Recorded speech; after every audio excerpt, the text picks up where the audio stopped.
Pada malam pernikahan itu, ketika pintu kamar mewah ditutup perlahan dari luar, aku baru benar-benar menyadari apa yang telah aku lakukan. Semua keputusan, semua alasan yang kutumpuk dalam benak demi uang ratusan juta, mendadak terasa kecil ketika wanita berusia 50 tahun itu melangkah mendekat dengan napas berat dan tatapan yang sulit kuterjemahkan. Untuk pertama kalinya, aku gemetar. Bukan karena takut padanya, tetapi karena aku belum siap menghadapi konsekuensi dari pilihan yang kubuat. Aku bukan pria yang memiliki banyak pilihan dalam hidup. Gaji sebagai pekerja serabutan tidak cukup membuatku bertahan, apalagi membantu orang tua di kampung. Ketika seorang kerabat memperkenalkanku pada seorang janda Arab berusia 50 tahun yang mencari pendamping hidup, tawarannya terdengar mustahil. 200 juta rupiah untuk pernikahan yang berlangsung cepat dan tanpa proses panjang. Wanita itu memiliki 4 anak. Semuanya telah dewasa dan hidup mandiri. Ia bukan mencari seseorang untuk menggantikan posisi ayah bagi mereka. Ia hanya ingin seseorang yang bisa menemaninya, menjaga rumah besar yang terasa semakin sepi, dan memberi kesan pada lingkungan bahwa ia tidak sendiri. Bagiku, itu terdengar seperti kesepakatan yang bisa kuterima. Namun realitas tidak pernah semudah yang diucapkan. Ketika aku tiba di rumahnya di pinggiran kota Makkah, aku merasakan atmosfer yang jauh berbeda dari yang kubayangkan. Rumah itu sangat besar, dengan dinding marmer dan ukiran mahal. Namun di balik kemewahan itu, ada keheningan tebal, seolah rumah itu menyimpan banyak cerita yang tidak pernah terungkap. Wanita itu menyambutku dengan tenang. Wajahnya tegas, tak banyak menunjukkan emosi. Tubuhnya masih terawat, meski usia telah menorehkan garis-garis lembut di kulitnya. Ia tampak seperti seseorang yang terbiasa mengambil keputusan besar tanpa bertanya pada siapapun. Prosesi pernikahan berlangsung cepat, sederhana, dan tidak melibatkan banyak orang. Keempat anaknya hadir, tetapi tatapan mereka tidak bisa kuabaikan. Ada yang memperhatikan dengan rasa ingin tahu, ada yang memandangku dengan dingin, dan ada pula yang tampak tidak peduli. Namun satu hal yang jelas, mereka mengerti bahwa pernikahan ini bukan tentang cinta, melainkan tentang keinginan ibunya untuk tidak hidup sendirian. Ketika pernikahan selesai, suasana rumah berubah. Tidak ada perayaan meriah. Tidak ada gelak tawa. Hanya hidangan sederhana dan obrolan singkat antar keluarga. Aku merasa seperti tamu asing yang tiba-tiba dipaksa menjadi bagian dari rumah ini. Menjelang malam, salah satu anaknya memberi tanda agar aku mengikuti pelayan menuju kamar yang telah disiapkan. Kamar itu besar, dengan ranjang lebar dan pencahayaan lembut. Aroma parfum mahal memenuhi ruangan. Namun yang membuatku semakin gugup adalah kenyataan bahwa kamar itu hanya memiliki satu ranjang. Seluruh kesepakatan tentang uang itu mendadak terasa konyol ketika aku mulai membayangkan malam pertama yang akan datang. Aku tidak pernah berniat menjadi suami dalam makna yang sebenarnya. Aku datang demi uang. Demi kesempatan membantu keluarga. Namun ketika pintu ditutup dan suara langkahnya pelan-pelan mendekat, aku merasa seluruh tubuhku menegang. Wanita itu memasuki kamar dengan langkah tenang. Ia telah mengganti pakaiannya dengan sesuatu yang lebih sederhana namun tetap elegan. Cahaya kuning dari lampu kamar membuat bayangannya tercetak di lantai, berjalan perlahan ke arahku. Saat itu aku mulai merasakan ketakutan yang berbeda. Ketakutan bukan karena dirinya, tetapi karena aku sadar bahwa ia telah menunggu momen ini. Bukan dengan paksaan, bukan dengan ambisi, tetapi dengan kerinduan seorang wanita yang lama hidup sendiri. Ia berhenti di depanku, dan tanpa suara, ia mulai melepas perhiasan satu persatu. Gerakannya tenang, namun penuh makna. Setiap perhiasan yang ia letakkan di meja samping ranjang membuat jantungku berdetak lebih cepat. Aku tidak tahu apa yang akan terjadi. Aku hanya tahu bahwa aku harus tetap di sini. Karena inilah konsekuensi dari keputusan yang kubuat. Aku menunduk, mencoba menata napas.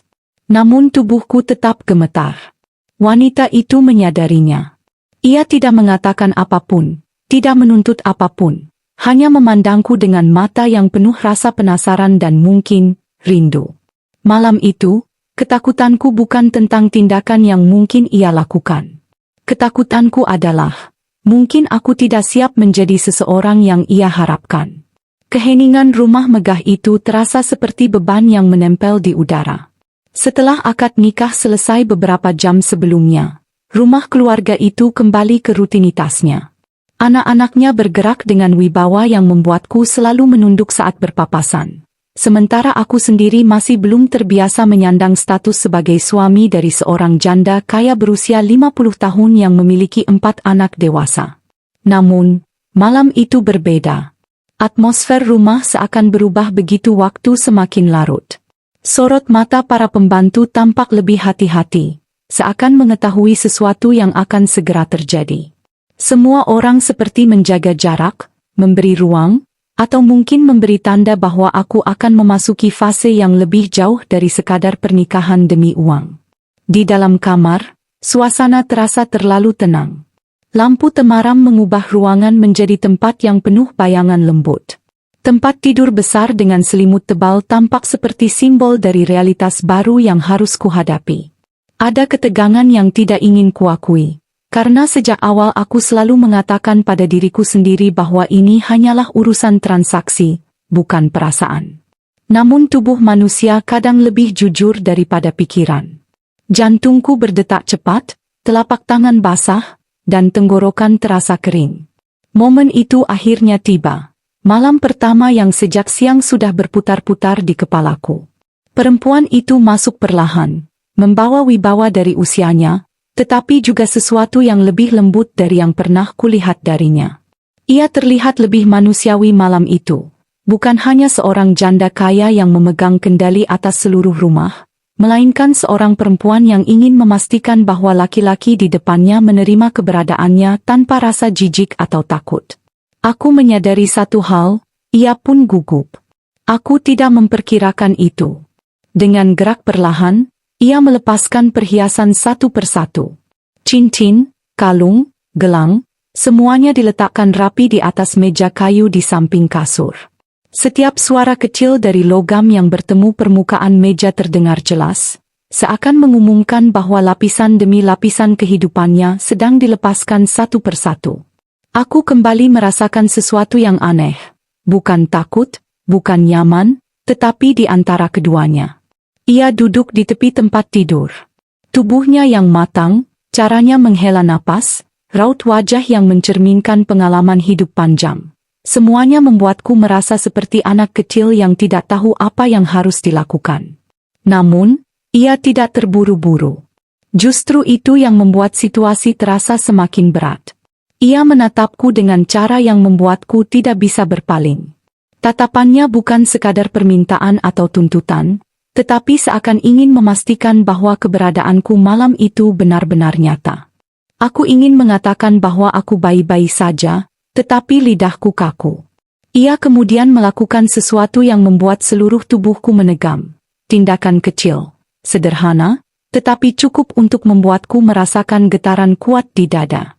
Ia meraih bagian kain di sisi tubuhnya, perlahan menarik, seolah ingin menghilangkan batas terakhir antara dirinya dan aku. Saat kain itu bergeser, napasku tertahan. Ada godaan untuk mundur. Ada keinginan untuk menepis realita bahwa aku harus menjalani ini demi uang 200 juta yang dijanjikan keluarga. Namun, ada pula rasa kasihan yang tiba-tiba muncul. Di usianya yang tidak lagi muda, ia melakukan semua ini bukan karena menginginkan kesempurnaan, tetapi karena ia ingin merasakan kembali keberadaan seorang suami di sisinya. Ada kesunyian panjang di antara kami yang tidak pernah terisi. Malam itu, aku memutuskan untuk tidak melarikan diri. Tidak ada paksaan, tetapi ada kewajiban moral yang mulai tumbuh, entah dari mana. Aku mengatur napas, mendekat perlahan, dan masuk ke dalam dunia baru yang tak pernah kubayangkan sebelumnya. Malam itu berlangsung dengan cara yang tidak seperti bayanganku. Tidak ada paksaan, tidak ada agresivitas, tidak ada ketergesaan yang sering ku dengar dari cerita-cerita orang lain. Justru sebaliknya, semuanya perlahan, penuh kehati-hatian, hampir seperti dua orang asing yang belajar memahami titik rentan satu sama lain. Ia tidak meminta lebih dari yang bisa kuberikan. Ia hanya ingin tahu bahwa aku ada di sana, bukan hanya sebagai suami kontrak, bukan hanya sebagai laki-laki yang datang demi uang, tetapi sebagai manusia yang mengerti bahwa usia bukan akhir dari kebutuhan untuk dicintai. Ketika segalanya selesai, ada keheningan yang berbeda. Bukan lagi keheningan canggung seperti sebelumnya, tetapi keheningan yang mengikat. Ia berbaring tenang di sampingku, sementara aku termenung lama, menatap langit-langit tanpa tahu apakah yang kulakukan itu benar atau justru akan menjadi penyesalan besar. Namun satu hal pasti, malam itu mengubahku. Untuk pertama kalinya aku menyadari bahwa di balik angka 200 juta, ada harga lain yang tidak pernah kubayangkan. Dan malam itu baru permulaan. Pagi setelah malam pertama itu meninggalkan kesan yang sulit kugambarkan. Begitu cahaya matahari menembus celah jendela kamar, aku mendapati diriku terbangun dengan perasaan yang berbeda. Bukan takut, bukan puas, tetapi campuran rasa bingung dan tenang yang tidak ku mengerti. Perempuan itu masih terlelap di sampingku. Napasnya yang teratur mengisi ruang dengan ritme lembut yang tidak pernah ku dengar sebelumnya. Melihatnya dari jarak sedekat itu membuatku sadar bahwa ia bukan lagi sosok kaya yang jauh dariku, melainkan manusia lain yang dilukai waktu, kehilangan, dan kesepian yang berkepanjangan. Aku bangkit perlahan, mencoba tidak membangunkannya. Tubuhku masih merasakan sisa ketegangan semalam, tetapi ada juga sesuatu yang baru. Perasaan bahwa aku telah memasuki kehidupan yang tidak bisa kutinggalkan begitu saja. Saat aku keluar dari kamar, suasana rumah sudah sibuk. Anak-anaknya berjalan dengan tatapan yang sulit dibaca. Ada kecurigaan, ada kehati-hatian, bahkan ada ketidaksetujuan yang tidak mereka ucapkan secara langsung. Meski begitu, tidak satu pun dari mereka berani mengintervensi pernikahan ini, karena keputusan ibunya adalah hal yang tidak bisa mereka ganggu. Hari demi hari berlalu setelah malam itu, dan aku mulai beradaptasi dengan ritme rumah tersebut. Aku ikut dalam beberapa kegiatan keluarga, duduk di meja makan besar yang biasanya tidak pernah kuimpikan sebelumnya. Ada pembicaraan formal, ada keheningan yang panjang, dan ada tatapan dingin yang masih sulit kuterima. Namun, yang paling sulit adalah hubungan dengan perempuan itu sendiri. Ia memperlakukanku dengan kelembutan yang tak terduga. Setiap pagi, ia menanyakan kebutuhanku dengan cara yang membuatku sedikit terkejut. Tidak ada tuntutan, tidak ada tekanan, tidak ada klaim terhadap tubuh atau statusku. Hanya kehadiran yang tulus, hampir seperti ia takut aku akan pergi kapan saja. Aku mulai menyadari bahwa malam pertama itu bukanlah ujung dari transaksi kami, melainkan awal dari hubungan yang jauh lebih rumit. Sementara itu, uang 200 juta yang dijanjikan sudah disiapkan oleh keluarganya. Sebagian sudah ditransfer sesuai perjanjian, dan sisanya akan diberikan setelah beberapa bulan untuk memastikan bahwa pernikahan ini tetap berjalan sesuai kesepakatan. Namun, semakin hari semakin jelas bagiku bahwa uang itu bukanlah satu-satunya nilai dalam hubungan ini. Ketika bulan pertama berlalu, perempuan itu mulai menunjukkan sisi dirinya yang lebih rapuh. Ia sering duduk di ruang tamu sendirian, memegang foto suaminya yang telah meninggal bertahun-tahun lalu. Dalam tatapan kosongnya, ada kehilangan yang tidak pernah dipulihkan waktu. Aku mulai mengerti bahwa kehadiranku tidak sepenuhnya tentang menggantikan mantan suaminya, tetapi lebih kepada meredakan kesunyian yang sudah menggerogotinya dari dalam. Namun, tanggung jawab yang datang bersamanya tidak mudah. Keempat anaknya tidak selalu menyambutku dengan baik. Mereka melihatku sebagai laki-laki muda yang datang demi uang, seseorang yang tidak layak berdiri di samping ibu mereka. Aku mengerti perasaan itu. Jika aku berada di posisi mereka, mungkin aku akan merasakan hal yang sama. Tetapi waktu memiliki cara untuk menyingkapkan niat manusia. Hari demi hari, aku perlahan membuktikan bahwa aku tidak datang untuk merusak keluarga mereka. Aku menghormati batas-batas, menjaga sikap, tidak mengambil keuntungan dari harta yang bukan milikku. Bahkan ketika perempuan itu mencoba memberikan fasilitas lebih, aku selalu menolaknya dengan sopan. Lama-kelamaan, Sebagian dari anak-anaknya mulai melunak. Mereka mulai melihat bahwa aku tidak berniat memanfaatkan keadaan. Namun, ada satu anak yang tetap keras, yang selalu memandangku dengan dingin, seakan menunggu kesalahanku untuk menjatuhkan semuanya. Puncak konflik itu terjadi ketika perempuan itu jatuh sakit. Suatu malam, ia mengeluh bahwa tubuhnya lemah.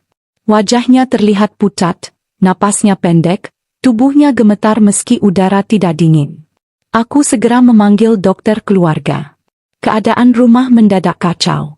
Anak-anaknya bergegas datang, membawa kecemasan yang membuat semuanya semakin tegang. Dalam situasi itu, aku berdiri di tengah-tengah mereka. Tidak tahu harus melakukan apa, tetapi ingin melakukan segalanya. Dokter mengatakan bahwa perempuan itu mengalami kelelahan berat dan tekanan psikologis yang cukup besar. Salah satu anaknya menatapku tajam, seakan menyalahkanku atas kondisi itu. Namun, ketika perempuan itu membuka mata dan mencari-cari seseorang, suaranya yang lemah memanggil namaku duluan. Panggilan itu menghentikan semuanya. Sejak malam itu, hubungan kami berubah. Anak-anaknya akhirnya melihat bahwa ibunya membutuhkan keberadaanku, bukan hanya sebagai pasangan, tetapi sebagai seseorang yang benar-benar membuatnya merasa aman. Hari-hari berikutnya kulalui dengan merawatnya.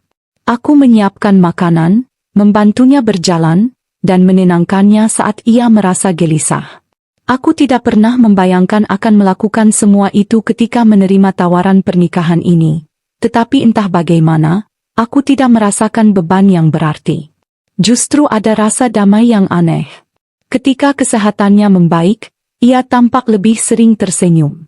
Ada kehangatan baru dalam cara ia menatapku, sesuatu yang tidak pernah kulihat sebelumnya. Seolah-olah ia ingin mengucapkan sesuatu yang tidak mampu ia ucapkan. Pada titik itu, aku mulai menyadari bahwa uang 200 juta yang dulu kupikir sebagai motivasi utama kini terasa kecil dibandingkan perjalanan yang kulalui bersamanya. Ia bukan lagi seorang janda kaya yang mempekerjakanku sebagai suami kontrak. Ia menjadi seseorang yang tak kusangka bisa mengisi bagian dari hidupku. Namun, yang tak pernah kusangka adalah perubahan dalam diriku sendiri. Pada hari ketika sisa pembayaran uang diberikan, aku menyadari sesuatu yang menyesakkan. Sebentar lagi perjanjian kami berakhir. Aku bebas pergi, bebas kembali ke hidupku yang dulu. Bebas meninggalkan rumah megah itu dan perannya sebagai suami dari seorang perempuan berusia 50 tahun dengan 4 anak. Tetapi ketika malam tiba, dan ia duduk diam di tepi tempat tidur dengan tatapan kosong seperti pertama kali aku mengenalnya, aku bertanya pada diriku sendiri. Mampukah aku benar-benar pergi? Jawabannya tidak muncul dari pikiran, melainkan dari dada. Ada sesuatu yang menahan langkahku, bukan uang, bukan rasa kasihan, tetapi keterikatan yang tumbuh tanpa kusadari. Malam itu, aku duduk di sampingnya, tanpa kata, tanpa sentuhan yang berlebihan. Hanya kehadiran yang mengisi ruang antara kami. Dan untuk pertama kalinya sejak pernikahan itu dimulai, aku benar-benar merasa seperti suaminya. Bukan suami kontrak. Bukan suami demi uang. Tetapi seseorang yang tinggal karena hatinya memilih untuk berada di sana. Dan saat itu ku tahu, perjalanan ini belum selesai. Bahkan mungkin baru dimulai.